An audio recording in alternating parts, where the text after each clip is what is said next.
Karena dermawan itu ikhwat Islam di dalam bahasa Arab, dermawan itu ada beberapa tingkatan. Yang pertama, ada namanya atau itu memberi. Apa itu memberi? Atiyah. Memberi itu apabila ada orang yang minta, kemudian ia beri. Kalau tak ada yang minta, maka ia tak beri. Maka itu disebut dengan memberi. Dan itu dermawan, tapi dermawan kelas bawah. Kemudian yang kedua ikhwatul Islam, ada namanya karim atau jawad. Jawad itu ikhwatul Islam, dia apa namanya? Dia memberi sebelum orang meminta, tapi sesuai dengan apa yang dia perlu. Atau ia memberi lebih daripada orang yang minta, itu disebut dengan karim. Yang ketiga ikhwatul Islam, yang ketiga namanya jawad. Jawad itu sebelum orang meminta, ia sudah bagi. Dan itu adalah di antara sifat yang mulia.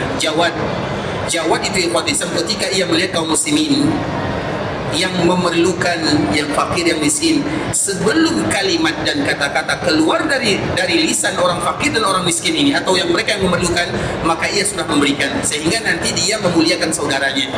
Karena di antara bentuk kita muliakan saudara kita, jangan mereka sampai meminta, kita bagi dulu. Karena kalau mereka sudah meminta, berarti kita tak memuliakan lagi. Maka itu disebut dengan jawad, dan itu adalah tingkat kedermawanan.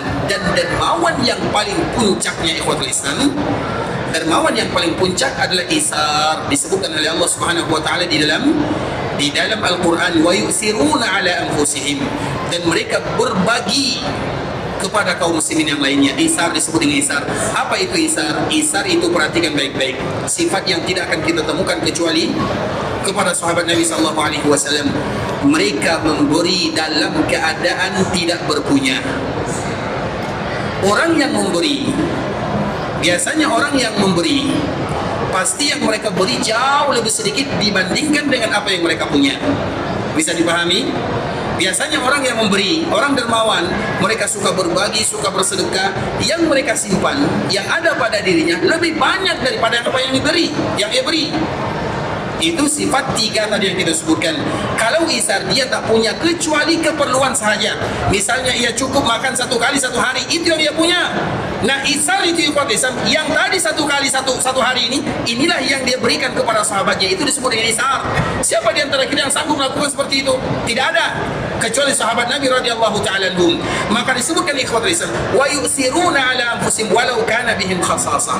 Mereka akan berbagi kepada orang lain walau mereka khasasah. Khasasah punya dua makna. Yang pertama khasasah khusus.